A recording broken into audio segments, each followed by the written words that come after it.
So today's lesson deals with interior angles of polygons. And to understand where the formula comes from for how we can come up with the interior angles, we need to understand what a diagonal is. So a diagonal of a polygon is a segment that connects two non-adjacent vertices. And adjacent just means next to. So it's saying you're connecting two vertices that are not right next to each other. And so we can use this idea to, like I said, help us understand how we can come up with the total for the interior angles. So if I were to take a polygon, so let's say I took a pentagon, and I were to draw all the diagonals from just one vertex, that's going to divide it into triangles. And sorry, that's not a very good drawing, but that would divide it into this pentagon into three triangles, and each of those triangles gives me 180 degrees. And I'm sorry, that's still a bad drawing trying to show you the triangles. Anyway, so if we're just talking about a triangle itself, there's one triangle, so it'd be 180 degrees. If you had a quadrilateral, you would split that into two triangles, and so that'd be 360 degrees. If you were to do a pentagon, which I drew a very poor drawing of up here, you'd have three triangles, so that would be 540 degrees.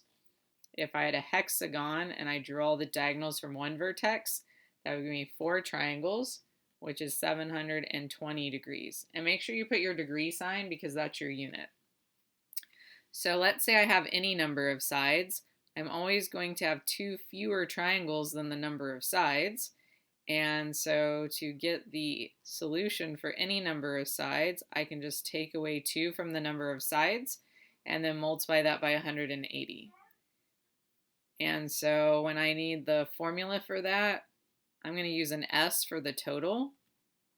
And then again, it's 180 times number of sides minus 2. Or some people like a different version of this. They like to do instead 360. Sorry, I wrote that wrong. They like to do 180 times the number of sides minus 360. So you could do either of these. It's whichever one makes more sense to you. I prefer this first one, but if you like the second one better, it's whichever one's easier for you to remember. And we always have to define our variables. So n in this problem is my number of sides of my polygon, and s was my sum of the interior angles. And maybe s doesn't make sense to you, so maybe you'd rather pick a t for total, because maybe s sounds like it should be for sides. So that's why we define our variables. We get to pick them so they make sense to us. So if you'd rather use a t here, then change this s to a t and this s to a t. All right, so this was already on the last slide. So again, our equation, you don't need to write down again, but it's 180 times number of sides minus 2. So when I go to do example 1, it says find the sum of the interior angles of the indicated polygon. So this says I'm supposed to do a decagon, and deca means 10. So this is a 10-sided polygon. So I'm going to take number of sides minus 2. So 10 minus 2. And personally, I skip that step. I just write 180 times 8. And so we get 1,440 degrees. So pause the video for a second and try part B, and then resume when you're ready to check. So on this one, you've got 180 degrees times your number of sides minus 2. So that means I'd only get 13 triangles if there were 15 sides. So that's 2,340 degrees for your answer. And make sure you put that degree sign because there are other ways to measure angles. Okay, example 2. Classify the polygon by its number of sides based on the sum of the interior angles. So now we know what the total is, but we want to know how many sides the polygon has. So I'm going to take my total and divide by 180. And what this is going to do is it's going to tell me how many triangles. So it's going to say I get 36 triangles from this. But really, remember, part of the formula is that minus 2. So we have to do the opposite and add that 2 back on. So this would really be a 38 gon, not a 36 gon. All right, so go ahead and pause the video and try part B by yourself. All right, so on part B, again, I would start by dividing by 180 because this will tell me how many triangles this figure is giving me. So it's giving me 12 triangles, but really there are 2 more sides than the number of triangles, so this would be a 14gon. Okay, so now we're looking at some different polygons and finding out missing values. So this is where our algebra is going to go along with our geometry. So first I want to count how many sides I have so that I know what the total is. So this time I have 4 sides, so the total for any quadrilateral is 360 degrees. And then I can add up my constants. So I have 108 plus 72 plus 87. So I find out I have 267 degrees that I know about. And so if I subtract that, I'll know that my missing angle is 93 degrees. And so example 4 is going to take a little bit more algebra. So again, count up your number of sides so that you know what the total is. So this time I have 5 sides. So I know that my total is 540. And I want to add my variables together. So I have 5 x's plus 9 more x's. So I have 14 x's. And then I want to add my constants together. So I've got 139 degrees here. I've got 71 degrees right here and 92 degrees right here. So if I add all those together, I get 302 degrees. And again, I'm trying to solve this and figure out, well, what's that unknown value of x? So I'm going to subtract 302 from both sides. Some of you like to draw that line down the middle. So we get 14 x's. 302 positives plus 302 negatives will cancel out.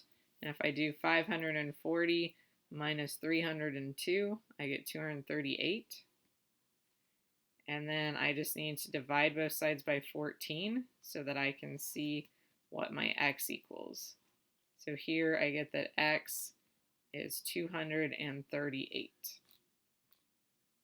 No, I'm sorry, not 238. That's what it was before I divided by 14. So if I take 238 divided by 14, I get that x is 17. And if I want to check and see if my answer is right, I can substitute that 17 in for both of my x's and add all these angles together and make sure I get 540. So please pause the video and try example 5 by yourself. All right, so now let's check and see how you did on example 5. So you want to look into adding your x's together. So we have 2 x's plus 2 more, that'd be 4 x's plus 1 more, so 5 x's. And then if you add your constants together, you have 20 and 85 plus another 5, so that's 110. And this is a quadrilateral because it's got 4 sides. So the total is going to be 360.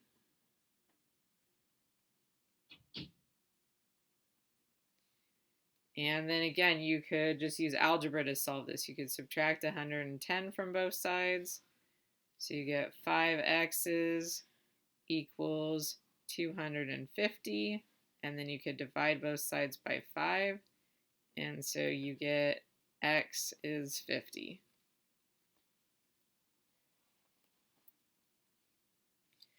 Okay, so on the back of your notes handout, example 6 and 7 are saying not only do we need to find the x, but we also have to find the measure of each angle. But you're going to start the exact same way. So count up your number of sides so you know what the total is going to be.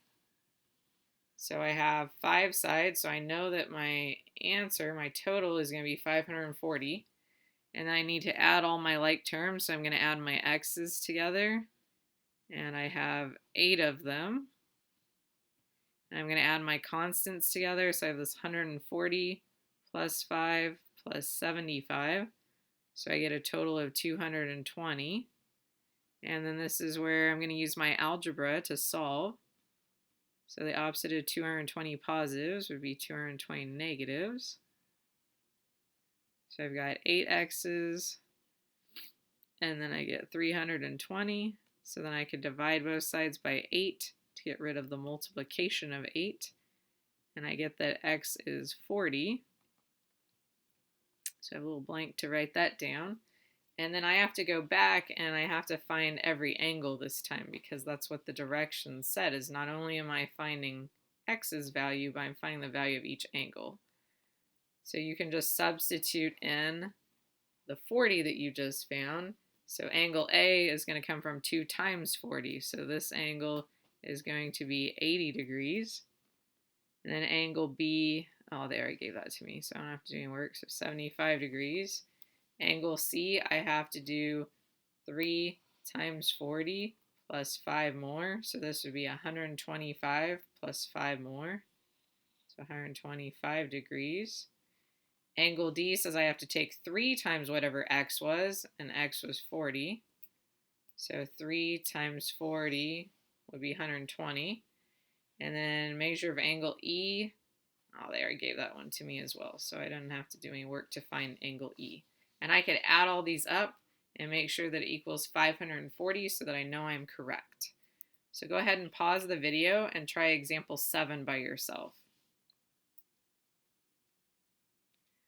Okay, so on example 7 we have, let's see how many sides we have. So we have 7 sides now, so I don't have memorized what the answer is for the total of a 7-sided polygon, but I know I can take 180 times the number of sides minus 2. So I can take 180 times 5 and figure out that, okay, the total is 900. So that's why we learned the formula, so we can see what we need to set it equal to. And I need to add my x's together, so I have 2 x's plus 2, 2, 2, and 2. So I have 10 x's when I add them all together. And when I add my constants, I have 10 plus negative 5 plus 30 plus 135 plus 140. So I get 310. And then that equals my total, which is 900. And then subtract your 310 from both sides. And so we get 10 x's equals 590.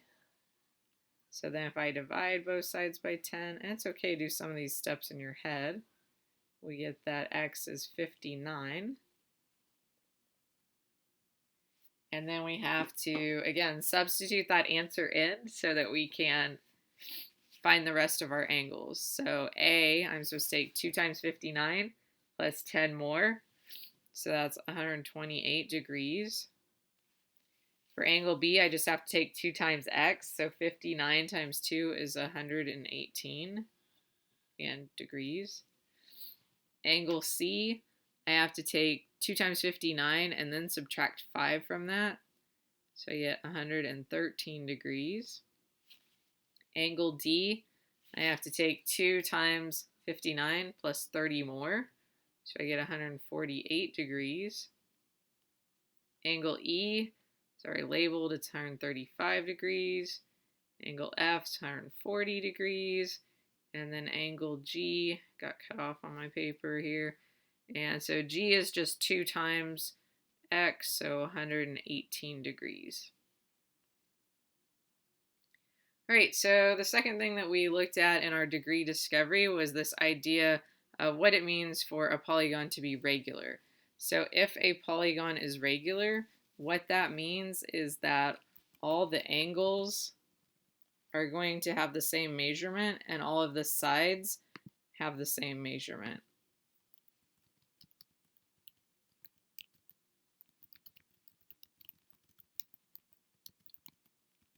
And you can put that in your own words if you want to, but that's the idea, is that all the angles have the same measurement, all of the sides have the same measurement. So if we're talking about an example of a regular polygon, that would be a square, because all of the angles are 90 degrees and all of the sides are the same length, whatever that length may be. So is the example polygon in example 7 a regular polygon? So if we look back at example 7, we found all of those angles. The angles are not the same. So no, it is not a regular polygon. And the reason is because the angles do not have the same measurement.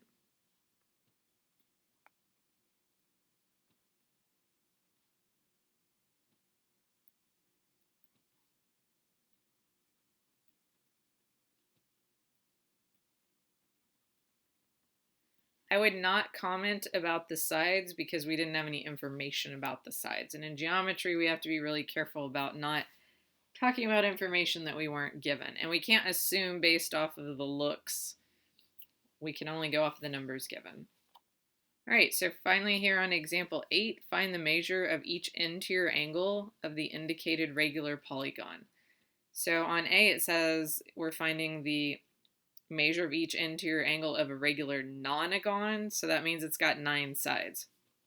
So we need to find the total first. So you take 180 times 7, because again, two fewer triangles than the number of sides. So the total for any 9-sided polygon is 1,260 degrees, but then we want to know what each angle is. So notice this word each is here now. So I need to divide by 9 because there are 9 angles sharing this equally. So each angle on a regular 9-sided figure is 140 degrees.